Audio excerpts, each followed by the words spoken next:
Yo, what is going on, guys? One more to bring out a brand new Busch Gardens video. You guys seem to love these videos, and I just happen to love making them. That wasn't the best phrasing of words, but you know what I'm saying. And you're like, man, the lights are dim, they're red. It fits love making. But no, that's not what we're talking about today. No.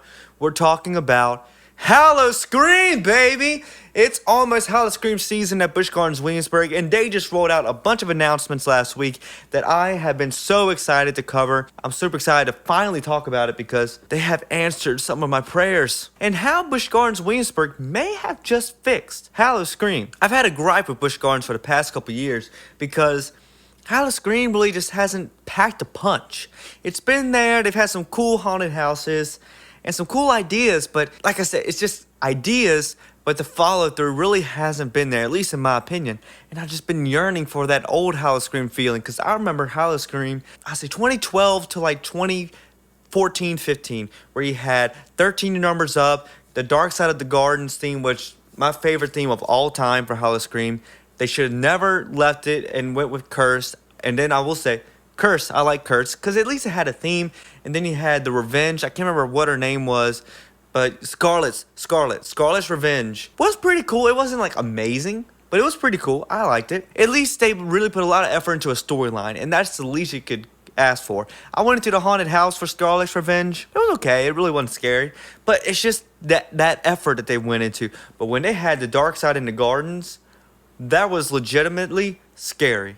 Like, you had the zombie woman and the roses with the eyes in them. I mean, that was just, it was so well integrated into Busch Gardens because the whole theme was the dark side of the gardens. And it was just so well integrated. And then Curse, it was weird. It deviated from that, but they had the character actors that really just made you feel uncomfortable. And that worked because, you know, either you're supposed to feel scared or uncomfortable. But lately, they haven't really done anything scary. Nothing that really made you uncomfortable. And I've always said it's because over the past couple of years, with the introduction of Dark Coaster and Invader and these other rides, they're trying to cater more to the kids because it always has been something that's kind of plagued Busch Gardens, is that they didn't have enough that appealed to kids. I get what they're saying. There's rides all around the park, and they have a whole land, 2 lands, Land of the Dragons and Sesame Street Forest of Fun. So there's always been something for the kids, but there's definitely been a emphasis on that recently, on being more family friendly and catering to all ages. And that also came true with the Count Spooktacular, the Sesame Street Hallowscream event for kids, which I thought was cool. It's something for the kids. And let Hallowscream, like the real thing that starts at 6 p.m., let that be for teenagers and adults plus. What it should have always been. But no. It seemed to be this gray area where you had for the kids and then for everybody. That's what it was never about. They got rid of Fiends. They got rid of a couple of these good haunted houses that really were kind of disturbing, like Catacombs. 13 Numbers Up messed with my mind. I mean, so heavy. Was a little scared, yes. Did I wet my pants a little bit? Also, yes. But that's not the point. It worked. It did its purpose. The one where you had the walk on that board over like the rats and stuff. Oh. This year, they have promised amplified scares, which are not recommended for children. Please let this mean, because I don't think this was a thing in the past couple of years, these amplified scares. So I'm praying that this means that they're going to try to scare the crap out of us this year, because that's what you want out of Hallowscream. You want to feel like someone's going to try to come up and literally make you just jump out of your clothes. Like, the haunted houses haven't been great, and I thought over the past couple of years they've done a great job at introducing some cool ideas. But one thing that has really plagued them, and I always tie it back in the past couple of videos, the pandemic and the unemployment, and that they might not have had enough employment to fill all the haunted houses at all times, but also not to have for the scare actors that walk around the countries and scare you in the walkways. And over the past couple years, I don't remember really one time outside of England seeing the scare actors. And so I'm hoping that maybe this year there's a bunch of people that really want to go and scare people. Because, I mean, if you think about it, just think about it, you're paid to walk around and just scare people. I mean, that's just a cool job. Now, and aside from that, you gotta wear a costume on pretty hot days and a lot of prosthetic makeup, which is probably very uncomfortable. So there is a flip side to it. But on the other side, you get paid to just walk around and scare people. You gotta weigh your pros and your cons. So if you're watching this and you're trying to weigh your options of, do I become a scary actor? Do it, because we miss it. Busch Gardens natives like me, we miss it. We miss having actors on actors scaring the crap out of us as we walk around the park. So that's what we want back. But this year, let's just talk about some of the new things they're adding before we really go into too much. So this year, they are getting rid of Inferno, which was in the Pompeii building, which was based around the idea of the 7 deadly sins. Now, they are replacing it with Lost Mines, the Descent, which is the inhabitants of this gold mine have mutated, and now they're trying to get you in this lost gem mine. And I think it's a really cool idea. I think there's so much opportunity here. I hope it kind of goes back to a catacombs idea, because you could really work with like dead people and like bones and stuff. This is going to get really dark. Just bear with me. I do miss Inferno because I actually thought it was really cool. I think they just needed more people in there. I think the idea for it was awesome. But, you know, let's see what they have with the Lost Mines. I think having a mine making you feel really trapped and really claustrophobic, because that's kind of what the Pompeii one is all about, is making you feel really just claustrophobic in a tight building. So I'm hoping that they really use that to their advantage in this one and make you feel like you're in a mine that, you know, could come down any second. That's the only new one. Now, returning this year is Deathwater Bayou. Now, all of them have been called revamped, which means that they're kind of reimagined a little bit. They're changing them up, hopefully amplifying them. Deathwater Bayou, I loved. I think it was my favorite one of last year. It was the only one that actually didn't really scare me, but made me feel uneasy, because there was one room where you walked in and they had this really cool fog and lighting effect where the fog came up right out to your chest, and the way the lights had it, you couldn't see down below. It looked like a swamp. You literally felt like you could see the waves of the swamp. That made me uncomfortable, because I'm like, there could be someone right there that's about to jump up at me and I don't see him. There's no movement in the fog. There's no nothing. Nothing happened. That uneasiness, sometimes the uneasiness is scarier than the actual scare, if you know what I'm saying. So I actually really dig Deathwater Bayou, and I'm glad that it's coming back. And now they're actually going to be making that whole territory called the Festival. I see what they did there. Clever.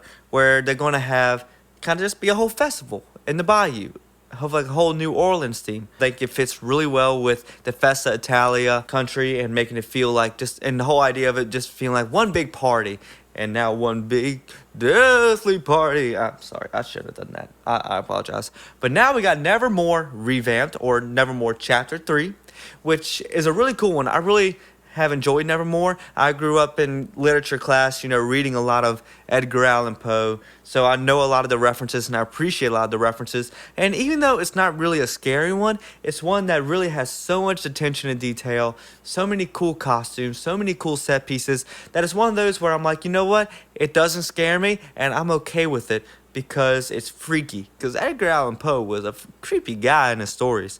So seeing them imagined in a haunted way really is awesome, and I love it. And I'm glad that every year they're kind of doing a new chapter for it, and I'm super excited to see it back. So let's hope the best for that. Maybe they might make it scary. Now, Witch of the Woods Scorched. It's a revamped version of Witch of the Woods.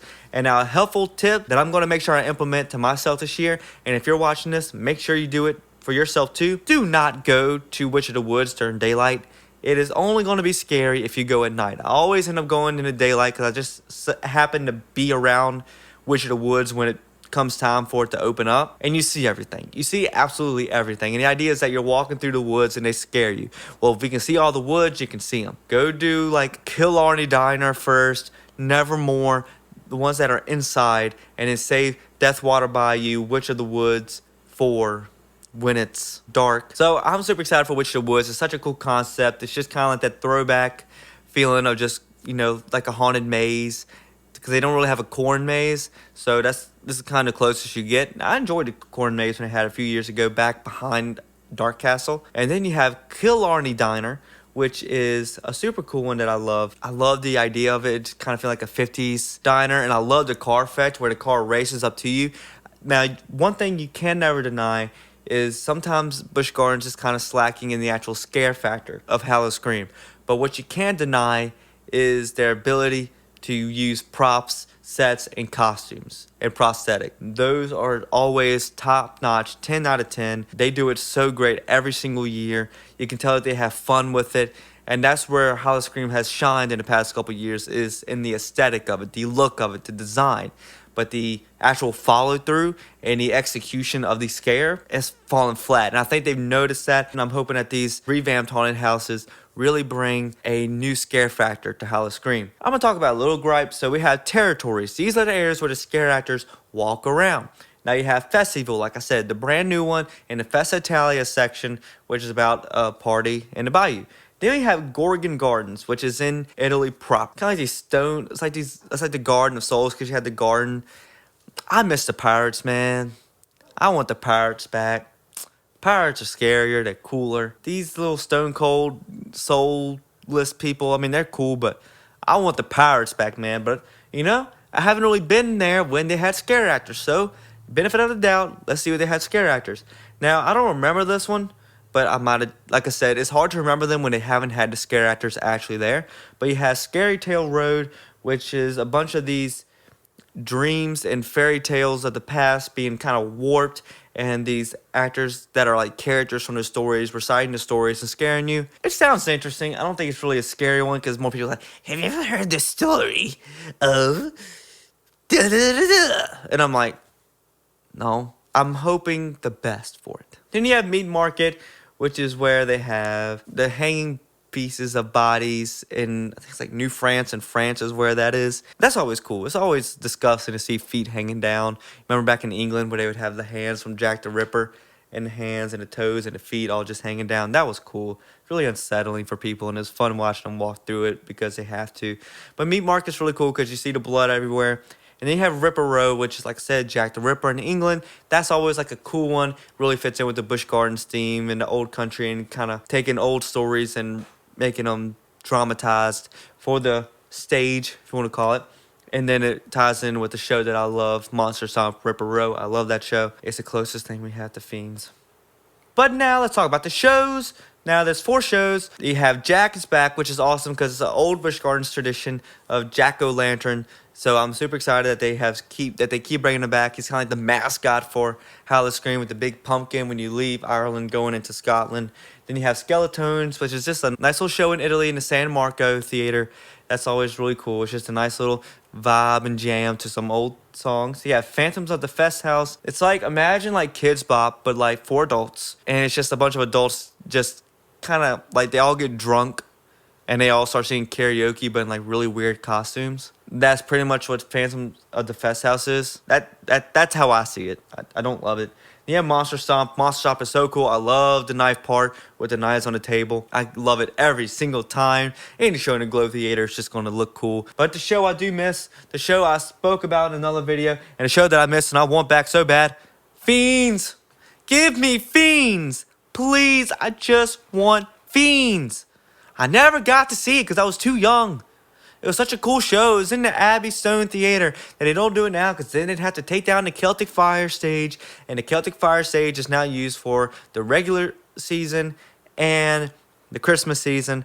And the whole place has been now made to look like the Celtic Fire room.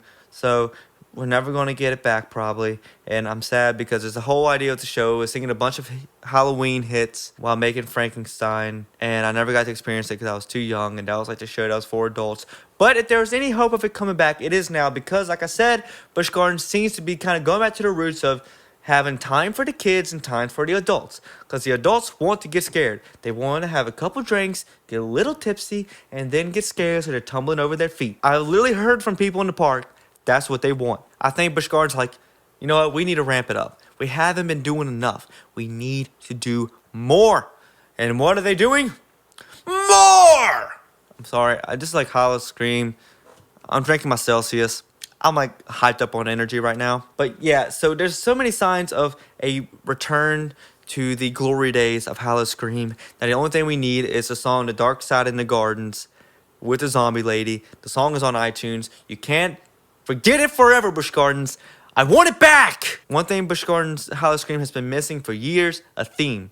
There hasn't been a theme. It's just been, we have all these cool new things. But Busch Gardens was at its best when Hallowscream had a theme and had like this one overarching thing. And with Jack being back, that's kind of derived away from it. I think you still have Jack there, but also have a theme. Before we wrap things up, I do want to say I will talk about it once more information is released, but in our video that we talked before about on-ride effects and rides that needed some touch-ups, we talked about Verbolten and we talked about Loch Ness Monster. And guys, there's some really cool stuff happening on both ends there. But we'll talk about that in another video once I get more information. I don't want to talk too much without too much to go off of. So we're going to save on that. But yes, I do know about it, and I can't wait to talk more about it. So, thank you guys so much for watching this video. Make sure to subscribe if you hadn't already. Make sure to like this video if you enjoyed. Make sure to hit that bell button down below so you're notified every single time I upload a brand new video to the channel. And let me know, are you excited for Hallowscream this year? Is all this news about Busch Gardens really amplifying the scares exciting? Does it give you hope of a return to the regular fold of Hallowscream actually being scary? Because it's at least giving me a little bit of hope. But we'll see. We're only a couple weeks away. I'm going to go there. I'm going to vlog it for you guys. My name is Will Morris, and I'm out. Peace.